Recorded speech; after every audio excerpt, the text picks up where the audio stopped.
Eran las 9:17 de la mañana del 22 de enero de 1943, cuando el segundo teniente John George se agazapó entre las ruinas de un búnker japonés al oeste de Point Cruz, observando un árbol banyan a 220 metros de distancia a través de una mira que sus compañeros oficiales llevaban 6 semanas ridiculizando. Tenía 27 años, era campeón estatal de tiro de Illinois y todavía no tenía ni una sola baja confirmada. Los japoneses contaban con 11 francotiradores operando en los bosquecillos de Point Cruz y en las últimas 72 horas habían matado a 14 hombres del 132º Regimiento de Infantería. Antes de continuar con esta historia asombrosa, no olvides suscribirte al canal y dejar tu like. Nos ayuda muchísimo a seguir compartiendo relatos como este. Y ahora, sigamos. El comandante de George había llamado a su rifle un juguete. Los demás jefes de pelotón lo llamaban su noviecita de catálogo. Cuando había desempacado su Winchester modelo 70, con su mira Lyman Alaskan y su montura Griffin y Howe, en Camp Forest, Tennessee, el armero le preguntó si aquello era para cazar ciervos o alemanes. George explicó que era para los japoneses. Partieron hacia el frente antes de que el rifle llegara. George pasó toda la travesía hacia Guadalcanal, viendo a los demás limpiar sus fusiles Garand, mientras el suyo permanecía guardado en un almacén de Illinois. Solicitó que se lo enviaran por correo militar. 6 semanas después, a finales de diciembre de 1942, un sargento de suministros le entregó una caja de madera marcada como frágil. Dentro estaba el rifle que había ahorrado 2 años de paga de la Guardia Nacional para comprar. El rifle pesaba poco más de 4 kilos. La mira añadía otros 340 gramos. El Garand que llevaba cada uno de los demás hombres de su batallón pesaba algo más, pero sin ningún tipo de aumento óptico. El rifle de George era de cerrojo, con capacidad para 5 cartuchos. El Garand era semiautomático, con 8. El capitán Morris le ordenó dejar aquel rifle deportivo en su tienda y llevar un arma de verdad. George lo llevó de todos modos. El 132º de Infantería había relevado a los marines en Guadalcanal a finales de diciembre de 1942. Los marines llevaban combatiendo desde agosto. Habían tomado Henderson Field y lo habían mantenido, pero no habían tomado el monte Austen ni habían despejado a los japoneses de los bosquecillos costeros al oeste del río Matanikau. El monte Austen se alzaba casi 500 metros. Los japoneses lo llamaban el Gifu. 500 hombres, 47 búnkeres. El batallón de George atacó el 17 de diciembre. Combatió durante 16 días, perdió a 34 hombres muertos y 279 heridos antes de finalmente tomar la ladera occidental el 2 de enero. Para entonces, George no había disparado su Winchester ni una sola vez en combate. La selva alrededor de Point Cruz era distinta. Sin búnkeres, sin posiciones fijas, solo soldados japoneses que se habían replegado desde Henderson Field y se habían atrincherado en los enormes árboles. Algunos de esos soldados eran francotiradores, armados con fusiles Arisaka tipo 98, con mira telescópica. Conocían la selva, sabían esperar. El 19 de enero, un francotirador mató al cabo Davis mientras llenaba cantimploras en un arroyo. El 20 de enero, otro francotirador mató a 2 hombres de la compañía L durante una patrulla. El 21 de enero murieron 3 más. A uno le dispararon en el cuello desde un árbol que la patrulla ya había pasado 2 veces. Aquella noche, el comandante del batallón convocó a George. Los francotiradores japoneses estaban matando a sus hombres más rápido que la malaria. Necesitaba a alguien que supiera disparar de verdad. Quería saber si aquel rifle de catálogo realmente podía acertarle a algo. George explicó sus credenciales. Campeonato estatal de Illinois a 1000 yardas en 1939. Con apenas 23 años, el ganador más joven en la historia del estado. Agrupaciones de 15 centímetros a 550 metros con mira de hierro. Con la Lyman Alaskan, 5 disparos dentro de 10 centímetros a 270 metros. El comandante le dio hasta el amanecer para demostrarlo. George pasó la noche revisando su rifle. El Winchester había viajado empacado en grasa protectora durante la travesía oceánica. Volvió a limpiarlo, revisó las monturas de la mira, Cargó 5 cartuchos calibre .30-06 de caza que había empacado en Tennessee, munición militar estándar, el mismo cartucho que disparaba el Garand. Al amanecer del 22 de enero, George se posicionó entre las ruinas de un búnker japonés que su batallón había capturado 3 días antes. El búnker dominaba los cocotales al oeste de Point Cruz. La inteligencia indicaba que los francotiradores japoneses operaban desde los grandes árboles de esa zona, banyanes, algunos de más de 27 metros de altura, con troncos de casi 2,5 metros de grosor. Un francotirador podía trepar a uno de esos árboles antes del amanecer y permanecer allí todo el día sin ser visto. George no llevaba observador ni operador de radio, solo su rifle, una cantimplora y 60 cartuchos en peines. Se instaló en el búnker y comenzó a observar los árboles a través de su mira. La Lyman Alaskan tenía un aumento de 2.5, no mucho, pero suficiente para detectar movimiento en las ramas que el ojo desnudo pasaría por alto. A las 9:17 vio algo. Una rama se movió sin viento, apenas un ligero cambio, a más de 26 metros de altura en un banyan, a 220 metros de distancia. George observó. La rama volvió a moverse. Entonces vio la forma. Un hombre, ropa oscura, apostado en una horquilla donde se unían 3 ramas. El francotirador japonés miraba hacia el este, vigilando el sendero por donde el batallón de George había estado moviendo suministros. George ajustó su mira, 2 clics a la derecha por el viento, controló su respiración y apretó el gatillo. El Winchester golpeó su hombro. A 220 metros, el francotirador se sacudió y cayó, precipitándose entre las ramas hasta golpear el suelo cerca de la base del árbol. George accionó el cerrojo, expulsó el casquillo, cargó otro cartucho y mantuvo la mira sobre el árbol, esperando movimiento. Los francotiradores japoneses trabajaban en parejas, un tirador y un observador. Si acababa de matar al tirador, el observador estaría cerca. Escaneó los banyanes circundantes. A las 9:43 encontró al segundo francotirador, en un árbol distinto, unos 50 metros al norte del primero, más bajo, quizás a 15 metros de altura, descendiendo por el tronco, en retirada. Había escuchado el disparo y sabía que su posición estaba comprometida. George apuntó, calculó el movimiento y disparó. El segundo francotirador cayó de espaldas del árbol. Su rifle repiqueteó entre las ramas antes que él. 2 disparos, 2 bajas. A las 11:21, una bala japonesa impactó los sacos de arena a 15 centímetros de la cabeza de George. Rodó hacia la izquierda y se pegó contra la pared del búnker. El disparo había venido del suroeste, dirección distinta a los 2 primeros francotiradores. Esperó 3 minutos antes de moverse. Después regresó a su posición de tiro y escaneó los árboles hacia el suroeste. Lo encontró a las 11:38, en el tercer árbol de un grupo de 5 banyanes, a más de 22 metros de altura. El francotirador se había reposicionado en otra rama, pero permaneció en el mismo árbol, un error. George colocó la mira sobre la forma oscura y disparó. El tercer francotirador cayó sin hacer ruido. Al mediodía, George había matado a 5 francotiradores japoneses. La noticia se extendió por el batallón. Los mismos hombres que se habían burlado de su rifle de catálogo ahora pedían ver cómo trabajaba. George se negó. Los espectadores llamaban la atención, y la atención llamaba el fuego. Los francotiradores japoneses se adaptaron tras la quinta baja. Dejaron de moverse durante el día. George pasó la tarde escaneando árboles sin ver nada. A las 4 de la tarde regresó al puesto de mando del batallón. El capitán Morris lo esperaba, ya sin ningún rastro de burla en la voz.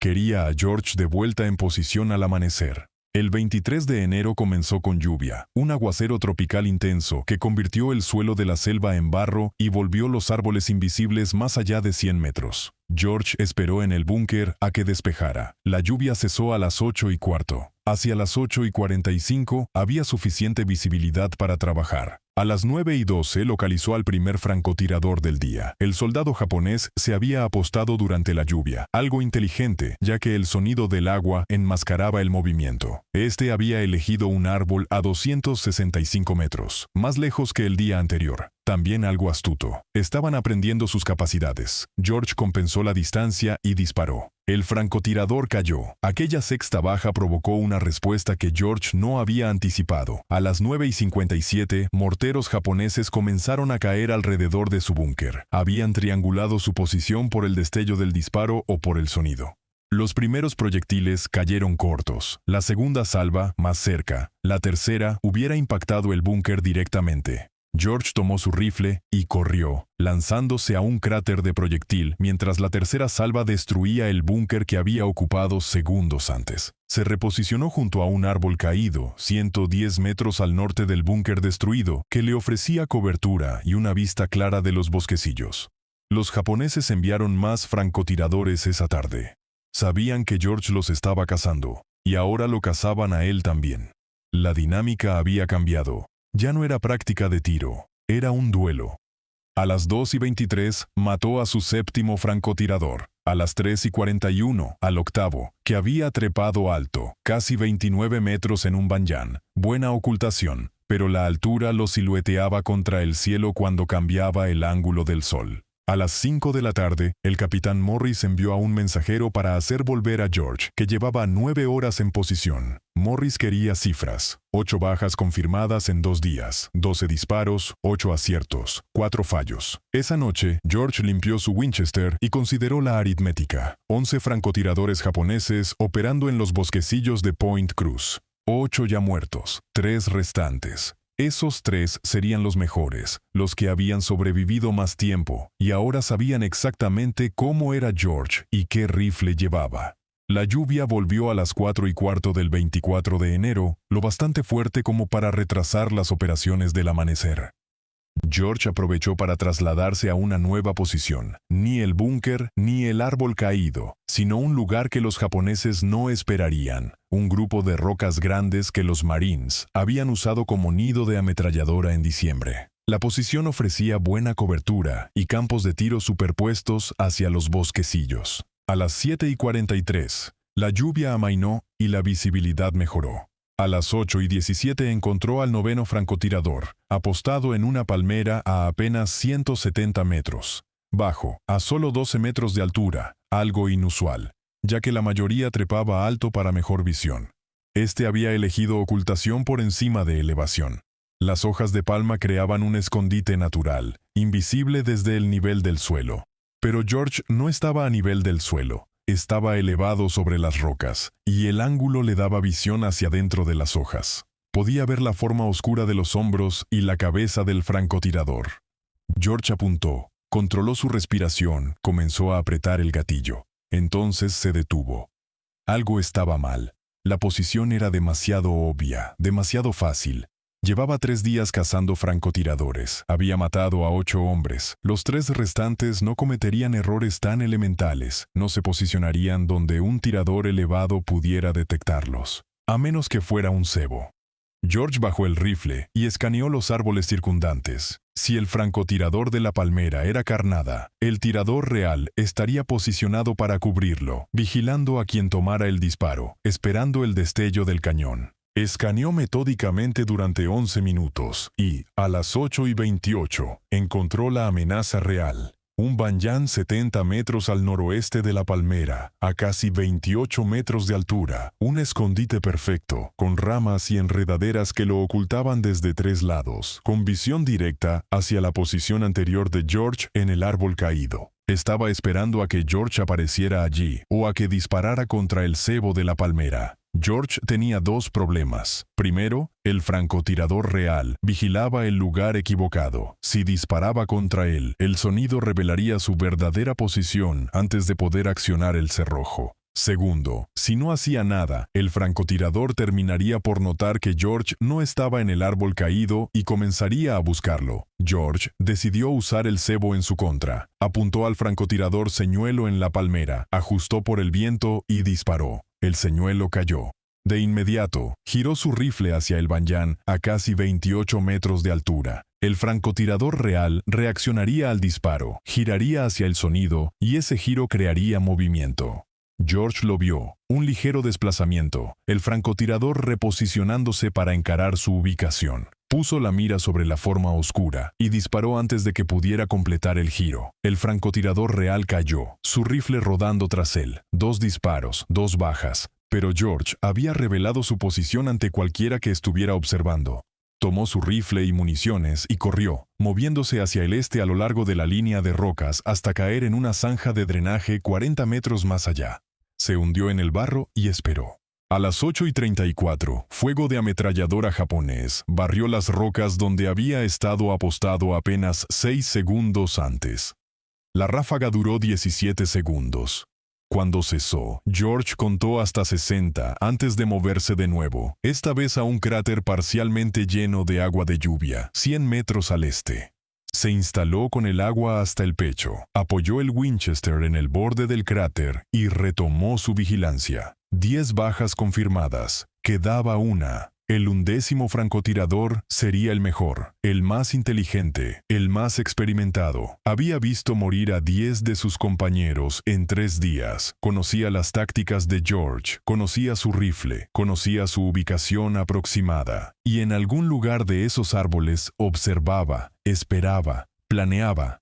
George escaneó la selva a través de su mira. A las 9:47 comprendió su error. El 11º francotirador no estaba en los árboles, estaba en el suelo, y se acercaba hacia su posición. Vio el movimiento en el borde de su visión periférica, 60 metros al sur, pegado al suelo, una forma moviéndose entre la maleza en paralelo a la línea de árboles. El francotirador japonés usaba la vegetación del suelo de la selva como cobertura. Helechos, enredaderas, ramas caídas, arrastrándose hacia la última posición conocida de George en las rocas. George permaneció inmóvil en el cráter lleno de agua, el Winchester ya al hombro, la respiración controlada. Pero el ángulo no era el correcto. El borde del cráter bloqueaba su visión del francotirador que se aproximaba. Tendría que incorporarse para tener un disparo claro y hacerlo lo expondría. El francotirador japonés dejó de moverse a las 9:52. Había alcanzado una posición a 40 metros de las rocas. George observó a través de su mira. El francotirador estudiaba las rocas, buscando movimiento, cualquier señal de su objetivo. George esperó. La paciencia era la habilidad principal del trabajo de francotirador. La capacidad de permanecer quieto, de dejar pasar el tiempo, de esperar el momento correcto en lugar de forzar un mal disparo. A las 9:58, el francotirador japonés volvió a avanzar, arrastrándose hacia adelante, 35 metros de las rocas, 30, 25. Se aproximaba desde el sur, el mismo lado que George había usado al evacuar bajo fuego de ametralladora. George comprendió la táctica. El francotirador japonés había observado el ataque de ametralladora. Sabía que George se había movido hacia el este desde las rocas y ahora avanzaba por la ruta de escape más probable, cazando a George de la misma manera en que George lo había estado cazando a él. A las 10:03, el francotirador japonés alcanzó las rocas, se metió en el antiguo nido de ametralladora y tomó posición mirando hacia el este, hacia la zanja, hacia el área donde se suponía que George se había reubicado. El francotirador estaba ahora a apenas 35 metros de la posición real de George en el cráter lleno de agua, pero miraba en la dirección equivocada, con la espalda expuesta. George tenía un disparo limpio, al centro de masa, fácil incluso sin mira, pero vaciló. Aquel francotirador había sobrevivido 10 días de operaciones americanas en los bosquecillos de Point Cruz. Había sobrevivido a otros 10 francotiradores, hombres muertos por cometer errores. Este hombre no cometería errores. Aquella posición en las rocas resultaba demasiado expuesta, demasiado vulnerable. Ningún francotirador experimentado permanecería allí más de unos segundos. Tenía que ser otro señuelo. George mantuvo su mira sobre el francotirador de las rocas, pero amplió su atención hacia el área circundante. Si aquello era carnada, la amenaza real estaría posicionada para cubrirla, con línea de visión hacia cualquiera que tomara el disparo. A las 16, lo encontró. Un segundo soldado japonés, 70 metros al noroeste de las rocas, tras el tronco de un árbol caído, sin moverse, sin reposicionarse, solo observando, esperando, su rifle apuntado hacia la zanja de drenaje donde George debería estar escondido. 2 hombres, no uno. El 11º francotirador había traído apoyo, o quizás se trataba de los dos últimos francotiradores, el 10 y el 11, trabajando juntos. George tomó su decisión. No podía disparar a ambos hombres antes de que reaccionaran. El cerrojo del Winchester le exigía accionar el mecanismo entre disparos, dándoles tiempo para localizarlo y devolver el fuego. Necesitaba un enfoque distinto. Se hundió lentamente más en el agua, sumergiéndose hasta que solo sus ojos y la parte superior de su cabeza quedaron sobre la superficie, manteniendo el Winchester apuntado hacia el cielo para evitar que entrara agua en el cañón. Y esperó. A las 10:13, el soldado japonés en las rocas se puso de pie. Había pasado 10 minutos vigilando la zanja de drenaje sin ver nada. Creía que George se había movido más hacia el este. Se giró e hizo una señal a su compañero tras el árbol caído. Ambos comenzaron a moverse hacia el este, en paralelo, separados por 70 metros, ejecutando un barrido, planeando hacer salir a George o encontrar su posición. George permaneció en el agua, inmóvil. Los dos soldados japoneses pasaron junto a su cráter. Ahora estaban entre George y la línea de árboles, con las espaldas expuestas. George se elevó desde el agua, lento, silencioso. Llevó el Winchester al hombro, con agua goteando del cañón, de su uniforme, de su rostro. Apuntó al soldado más cercano, el que había estado en las rocas, ahora a 38 metros, y disparó. El soldado cayó. George accionó el cerrojo, cargó otro cartucho, giró el rifle hacia el segundo soldado tras el árbol caído. El hombre se giraba, levantando su rifle. George disparó primero. El segundo soldado cayó. 11 disparos en 3 días. 11 francotiradores japoneses muertos. George había limpiado los bosquecillos de Point Cruz de la amenaza que había matado a 14 americanos en 72 horas. Pero mientras salía del cráter y recuperaba sus casquillos, escuchó un sonido que lo dejó paralizado. Voces japonesas provenientes de la línea de árboles, varios hombres avanzando hacia los soldados caídos. George había matado a los francotiradores, pero los francotiradores no habían trabajado solos. George volvió a hundirse en el cráter. El agua estaba fría, embarrada. Se sumergió hasta que solo sus ojos quedaron sobre la superficie, sosteniendo el Winchester en vertical para mantener despejado el cañón. Las voces japonesas se acercaban, al menos 6 hombres, quizás más, moviéndose hacia los 2 francotiradores muertos. George escuchó ramas rompiéndose, equipo entrechocando. No eran francotiradores, era infantería, probablemente una patrulla o un equipo de recuperación enviado a recoger los cuerpos. Las voces se detuvieron en la ubicación del primer cuerpo, a 38 metros de su cráter, lo bastante cerca como para escucharlas con claridad. Después las voces se trasladaron al segundo cuerpo, más conversación, tonos urgentes. A las 10:28, las voces comenzaron a moverse de nuevo, no de regreso hacia la línea de árboles, sino hacia el cráter de George. Habían encontrado sus huellas, marcas de botas en el barro que llevaban desde las rocas hasta el cráter. George había sido cuidadoso con el ruido y el movimiento, no lo había sido con las huellas. George tenía 5 cartuchos en el Winchester, al menos 6 soldados japoneses. Malas probabilidades para un rifle de cerrojo. Consideró sus opciones: permanecer oculto y esperar a que pasaran de largo o combatir. Las voces se acercaban. 30 metros, 25, 20. A las 10:31, un soldado japonés apareció en el borde del cráter, mirando hacia abajo, directamente hacia George. Sus miradas se cruzaron. George disparó desde el agua. El soldado cayó hacia atrás. George accionó el cerrojo aún sumergido, cargó otro cartucho, se incorporó. 2 soldados más estaban en el borde del cráter. George disparó, accionó el cerrojo, disparó de nuevo. Ambos cayeron. Le quedaban 3 cartuchos. Podía escuchar gritos, más soldados moviéndose hacia él. Salió del cráter por el lado norte, alejándose de las voces que se aproximaban. Corrió 20 metros y se lanzó tras un árbol caído. El fuego de fusil japonés crepitaba a través de la selva. Las balas golpeaban el suelo alrededor del cráter, alrededor del árbol caído. Los soldados disparaban al movimiento, al sonido, no a objetivos confirmados. George se mantuvo agachado. Escaneó el área a través de su mira. Vio movimiento. 2 soldados avanzando hacia el cráter, a 50 metros. George apuntó al soldado delantero y disparó.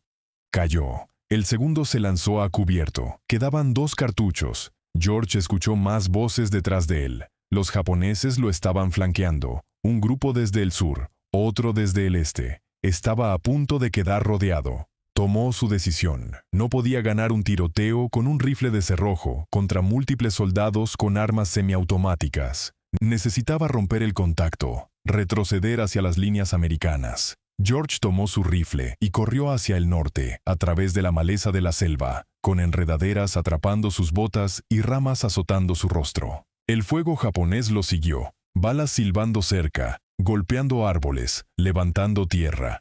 Corrió durante 90 segundos antes de lanzarse a otro cráter de proyectil, este seco. Se pegó contra la pared del cráter y escuchó. Las voces japonesas ahora sonaban distantes. No lo habían perseguido. Se estaban reagrupando alrededor de sus muertos. George revisó su rifle. Barro en la culata. Agua todavía goteando del cañón. Le quedaban 2 cartuchos y ningún peine de recarga. Los peines estaban en su mochila, en algún lugar cerca del cráter lleno de agua. A las 10:47, George volvió a moverse, ya no corriendo, caminando, agachado, usando el terreno como cobertura, hacia el noreste, en dirección a las líneas americanas. La selva estaba en silencio, sin voces, sin movimiento, solo el sonido de su propia respiración y el retumbar lejano de la artillería. A las 11:13, George alcanzó el perímetro americano. Un centinela de la Marina le dio el alto. George se identificó y lo dejaron pasar. Caminó hasta el puesto de mando del batallón y se presentó ante el capitán Morris. Morris quería un informe completo.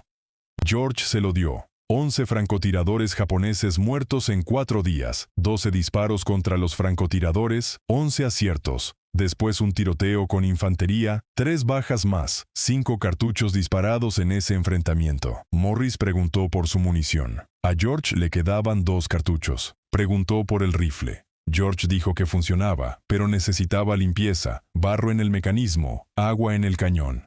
Morris le ordenó limpiar su rifle y descansar, sin operaciones al día siguiente. El batallón se movía hacia el este. Los bosquecillos de Point Cruz ya no eran prioridad. Los japoneses evacuaban Guadalcanal. La inteligencia sugería que completarían la retirada en 2 semanas.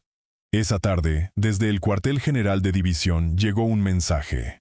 El comandante del batallón quería ver a George. Al llegar, encontró a Morris junto a otros 2 oficiales, uno de ellos el coronel Ferry, comandante del regimiento. Ferry tenía una sola pregunta. ¿Podía George entrenar a otros hombres para hacer lo que él había hecho? George respondió que podía intentarlo, pero necesitaría tiempo, rifles con óptica y hombres que ya supieran disparar. Ferry le dijo que la división tenía 14 fusiles Springfield con miras Unertel, rifles de francotirador que los Marines habían dejado atrás, y 40 hombres en el regimiento que se habían calificado como tiradores expertos antes del despliegue. Ferry quería que George formara una sección de francotiradores, entrenara a los hombres, desarrollara tácticas y despejara a cualquier francotirador japonés restante de las áreas operativas americanas. George aceptó con una sola condición. Quería conservar su Winchester. Ferry aprobó la petición. El entrenamiento comenzó el 27 de enero. George trabajó con sus 40 hombres durante días, enseñándoles control de respiración, disparo del gatillo, lectura del viento, cómo aprovechar cualquier apoyo disponible, rocas, troncos, sacos de arena. Para el 30 de enero, 32 de los 40 podían acertar consistentemente a blancos de tamaño humano a 270 metros en condiciones de campo. George los dividió en 16 equipos de 2 hombres, tirador y observador, alternando roles tras cada baja para mantener a ambos competentes. El 1 de febrero, George llevó 4 equipos al campo para despejar posiciones japonesas al oeste del río Matanikau. Ese día, su sección mató a 23 soldados japoneses, sin una sola baja americana. Las operaciones continuaron durante las 2 semanas siguientes. Para el 9 de febrero, la sección había matado a 74 soldados japoneses, una cifra conservadora, contando solo las bajas confirmadas visualmente. La evacuación japonesa se aceleraba durante ese periodo. Destructores llegaban de noche a recoger tropas desde el Cabo Esperance, en la punta occidental de Guadalcanal. El 7 de febrero, mientras operaba cerca del río Tanamboko, un fusilero japonés hirió a George en el hombro izquierdo. El impacto lo hizo girar y caer. Su compañero lo arrastró a cubierto y pidió un enfermero. La herida era seria, pero no mortal. La bala había atravesado el músculo sin tocar hueso ni vasos sanguíneos mayores. George fue evacuado a un hospital de campaña. Durante su recuperación, los japoneses completaron su evacuación de Guadalcanal. El 9 de febrero, las fuerzas americanas alcanzaron el Cabo Esperance y lo encontraron vacío. La campaña había terminado. La sección de francotiradores de George había operado durante 12 días. 74 bajas confirmadas, ninguna baja amiga durante las operaciones de francotirador. El coronel Ferry lo propuso para una estrella de bronce. Pero la guerra de George no había terminado. Mientras se recuperaba en el hospital de campaña, llegaron órdenes desde el mando del Pacífico. El ejército necesitaba oficiales de combate experimentados para una nueva misión, algo en Birmania. Algo clasificado. George se ofreció como voluntario. Para marzo, George navegaba hacia el oeste, cruzando el Pacífico. Al llegar a la India, se le informó que se uniría a una nueva unidad de 3,000 hombres, sin designación oficial aún. Los hombres se llamaban a sí mismos de otra forma: los merodeadores de Merrill. La unidad se entrenaba en tácticas de penetración de largo alcance, supervivencia en la selva y operaciones sin líneas de suministro, siguiendo el modelo de los Chindits británicos del brigadier Orr de Wingate.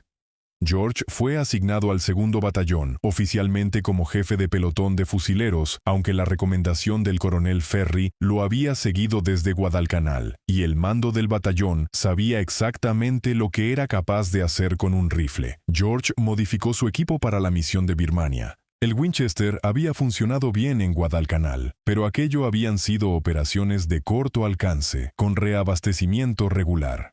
Birmania implicaría patrullas de semanas, cientos de kilómetros a través de la selva, y cada gramo de peso importaba. Reemplazó la mira Lyman Alaskan por una Weaver 330, más ligera, con el mismo aumento. Sustituyó también la culata de madera por una versión sintética más liviana. Las modificaciones redujeron el peso del rifle en poco más de 400 gramos. Los merodeadores entraron en Birmania en febrero de 1944, con la misión de avanzar por el norte del país y capturar el aeródromo de Myitkyina, crítico para las rutas de suministro aliadas hacia China. Avanzarían por terreno que los japoneses consideraban intransitable para grandes fuerzas: montañas, ríos, selva densa, sin caminos. El batallón de George comenzó la marcha el 24 de febrero. La primera semana cubrió más de 130 kilómetros por selva montañosa. Los hombres colapsaban de agotamiento. Los casos de malaria aumentaban cada día. Para marzo, el batallón había cubierto casi 350 kilómetros y se había enfrentado a los japoneses en 12 ocasiones, pequeñas escaramuzas seguidas de rápidas retiradas.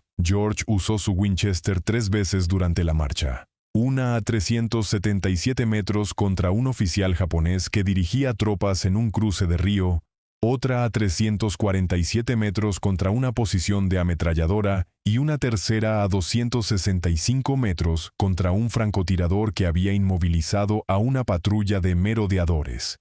3 disparos, 3 bajas.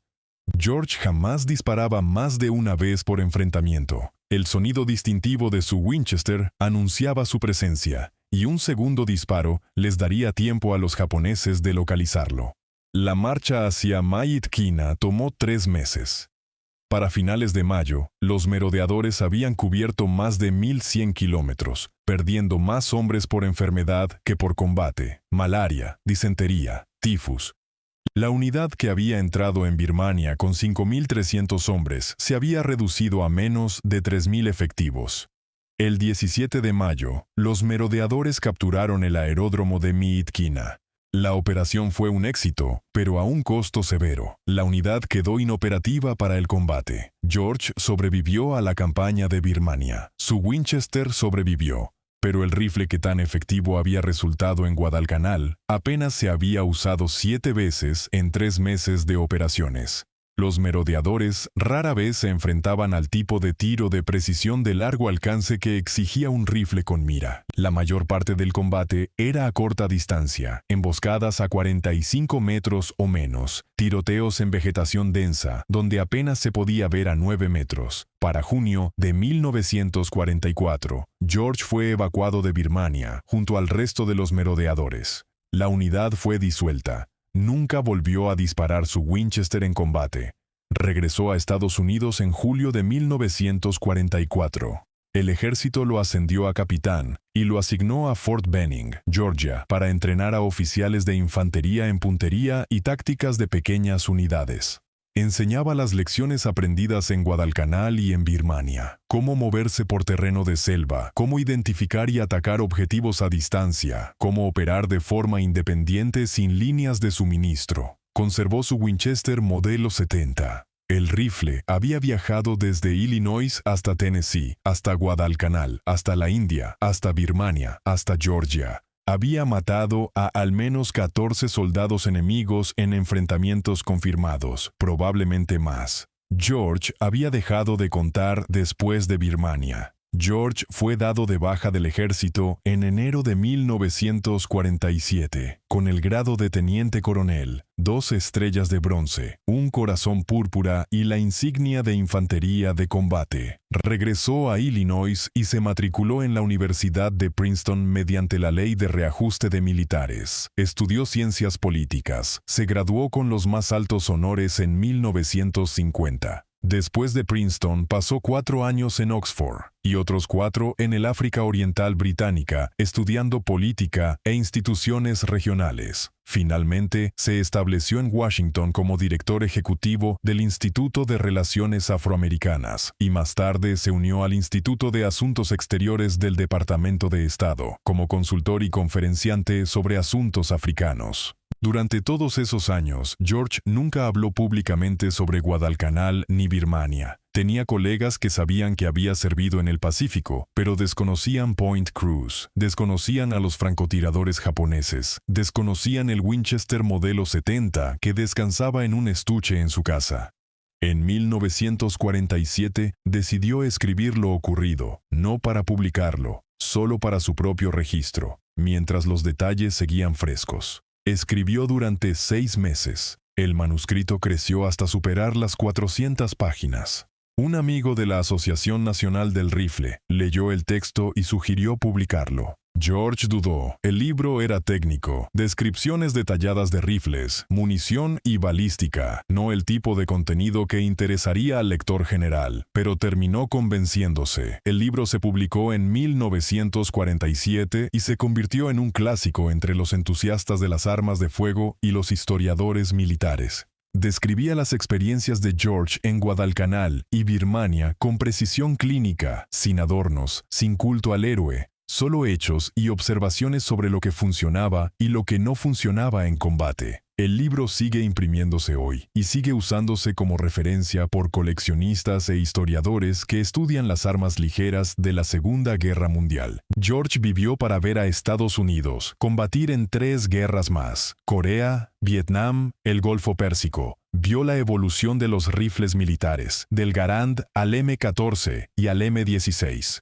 Vio cómo el tiro de precisión se convertía en una especialidad militar formal, con entrenamiento y equipo dedicados. Vio cómo las lecciones de la Segunda Guerra Mundial se reaprendían y se refinaban en nuevas generaciones de soldados. John George murió el 3 de enero de 2009, a los 90 años. El Winchester modelo 70, que había matado a francotiradores japoneses en Guadalcanal, fue donado al Museo Nacional de Armas de Fuego en Fairfax, Virginia. Descansa hoy en una vitrina, con una placa que describe su historia. La mayoría de los visitantes pasan de largo sin detenerse. Parece cualquier otro rifle de caza antiguo, pero no lo es. Es el rifle que demostró que un campeón estatal de tiro, con una mira comprada por catálogo, podía superar a francotiradores militares entrenados profesionalmente. El rifle que despejó los bosquecillos de Point Cruz en 4 días, cuando un batallón entero no había podido hacerlo en 2 semanas. El rifle que cambió la manera en que el ejército americano pensaba sobre la puntería individual en la guerra moderna. Si esta historia te impactó, ayúdanos a seguir contándolas suscribiéndote al canal ahora mismo. Dale like al video si llegaste hasta aquí y activa la campanita de notificaciones para no perderte ninguna de nuestras próximas historias de la Segunda Guerra Mundial. Cada suscripción, cada like y cada notificación activada nos ayudan muchísimo a seguir creciendo y a seguir trayendo relatos como este directamente desde el frente. Nos vemos en el próximo video, aquí en Historias del Frente Mundial.